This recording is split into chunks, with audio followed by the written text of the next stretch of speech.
Yo, what's poppin' YouTube? We are back again with another episode of We Got That Smoke with none other than Dr. Amos Wilson.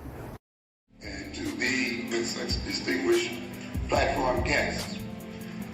Those of you who have known me for a while know that in addition to my studies and my lecturing and writing, I believe in getting my hands dirty, in doing real things in the real world. As I will speak about later, it takes money to run a revolution. You have to finance revolutions. You have to buy guns. You have to finance research. You have to finance your health. And while it's good to get caught up in Afrocentrism as idea and ideology, ultimately it must be transformed into wealth and must be transformed into material to be utilized for our advancement as a people. We must finance our own revolution, and we must transform our world economically. The Pan-African Research and Development Foundation then is beginning to dam this bed. The credit unions that we are now researching will only be one arm of the economic development that we are about. The next time we picket Koreans, we want them out of the stores, and we want to finance our people into those stores.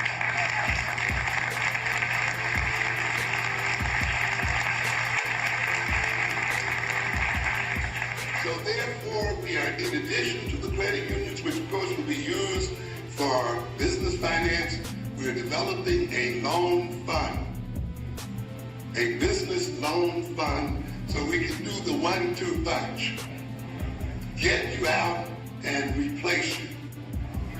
So we're not going to just use a lot of energy protesting. We're going to actually displace those people who've captured the black internal market.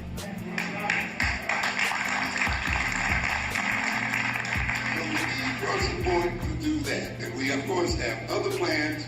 You'll be hearing more from us as we join together with your organization and other organizations here to organize the whole of the United States. And this is in unity with everyone else. And ultimately to organize and be a part of the organization of the total African world to end white supremacy.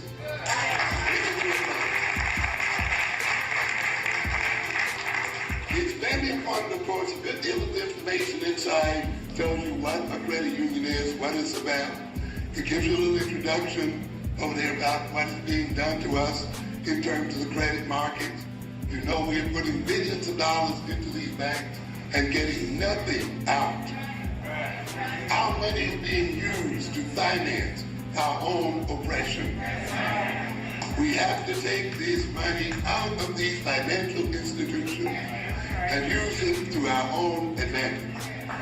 We are very much concerned here that you fill in the back page, the credit union pledge form. Now we want you to keep in mind though that this is non-binding, so that you're not legally committed to it. But in order to develop the fund, in order to develop the credit union, we have to have some idea of what kind of initial funding we will have, so that you can point out what you possibly could deposit in the credit union on the back of this form. And leave us your address so that we can contact you as to further developments. We would appreciate your participation. Thank you very much.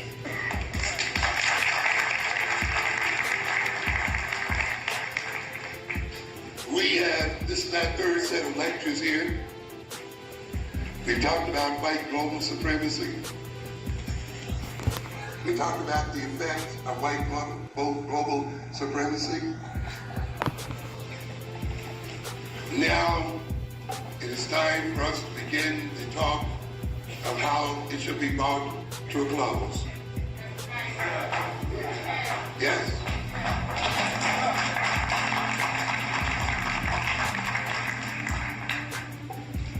we must prepare for war. All right. Yeah. All right. On a number of levels. Yeah.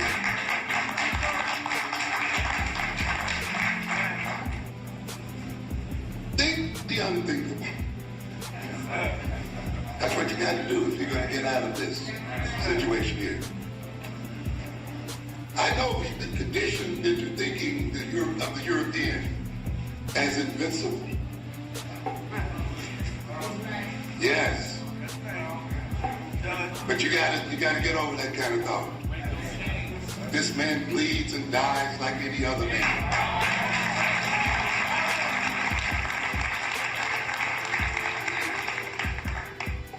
He's already bleeding.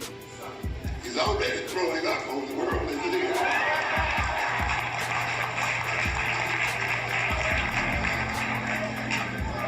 He's already sick. It's time for him to be finished off. And we must do it. We can't just wait for him to be done in by other folk. As I was saying earlier today, it's nice we look at the Japanese and the games that they're running on the Europeans. And I will tell you up front, the Japanese are no party either. And I tell you, we haven't fought this fight, and we're not going to fight this fight against white supremacy to come under Asian supremacy.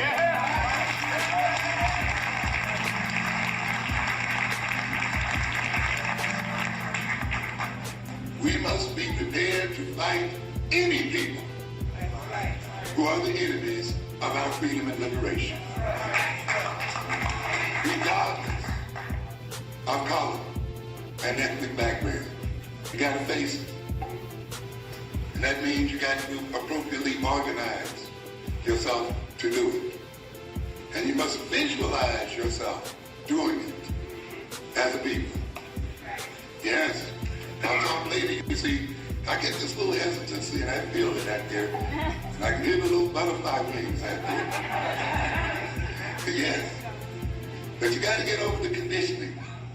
Because as I will tell you the show later on, you see, the white man has conditioned us to a certain extent that when we begin to think certain kind of thoughts, our stomachs become upset. We get a little feeling down here so that we can automatically withdraw from the thought. And in that sense, we become self-oppressing and we become allies with our oppressors.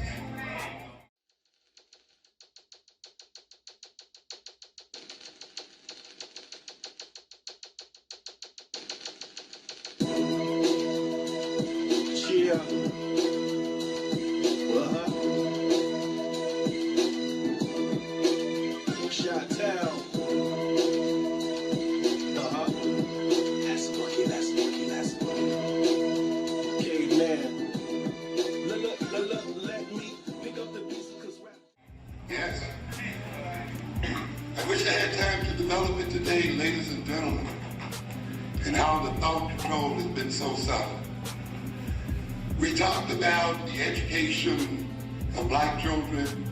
I hear people talking about teaching our children to think, and this is what we must do. Teaching them to think abstractly. And we attempted to see abstract thought as an academic problem. But abstract thinking is foremost a political problem that represents itself in the school as an academic problem. You see, in a sense, to act in terms of being an African is to act in terms of an abstraction. It means that you have looked over African people the world over, looked at their various cultural differences and national differences and so forth, and abstracted a commonality that looks over African people speaking hundreds of different languages and so forth, And from those differences, you have abstracted a commonality called African. And yet that abstraction has a reality about it that makes it possible for Africans of whatever nationality or whatever culture to act as a collective against their oppressors. So you have to recognize that abstract thought at the very base is concrete thought, because it allows concrete and concerted action.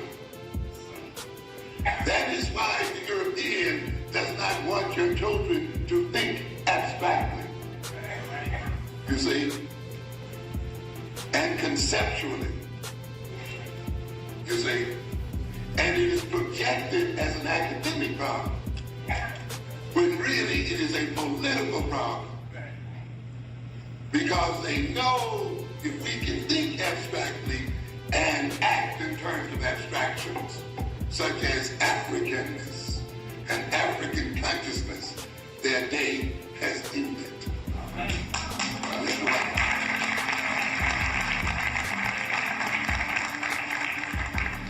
But you see, at the threshold of thinking abstractly, at the threshold of thinking cosmically,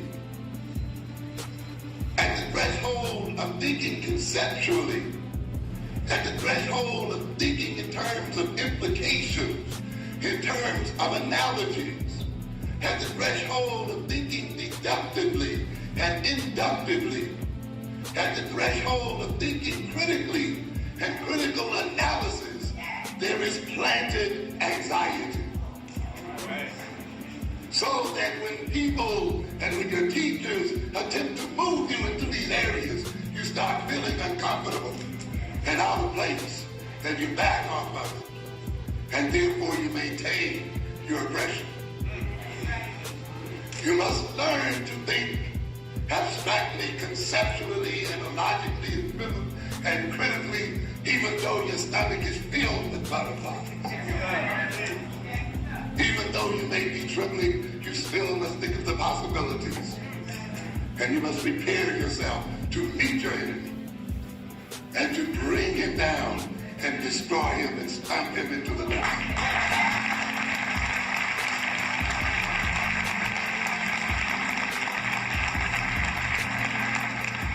There is nothing wrong with having fear, but you must learn to act in spite of it. This is the situation.